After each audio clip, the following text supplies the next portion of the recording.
नमस्कार। आज 9 जुलै दुपारनंतर मराठवाडा, विदर्भ आणि कोकणातील या 11 जिल्ह्यात मुसळधार पावसाचा इशारा तर काही जिल्ह्यात मध्यम पावसाचा इशारा हवामान खात्याने वर्तवलेला आहे।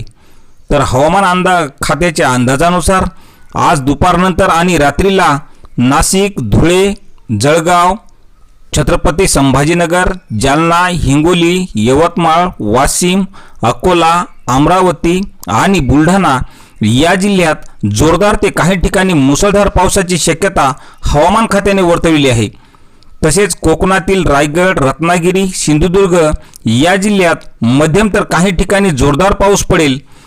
पण या व्यतिरिक्त पुणे, नगर, सांगली, सातारा, सोलापूर, बीड, परभणी, लातूर, धाराशिव या जिल्ह्यात तुरळक ठिकाणी हलक्या पावसाची शक्यता हवामान खात्याने वर्तवली असून राज्यात उर्वरित भागात अंशतः ढगाळ हवामान राहील अशी माहिती आज प्रादेशिक हवामान विभाग मुंबई यांनी दिलेली आहे। तर शेतकरी मित्रांनो, अशीच हवामानाची प्रत्येक अपडेट पाहण्यासाठी आपल्या हवामान आणि परिसर चॅनलला सबस्क्राइब करा। धन्यवाद।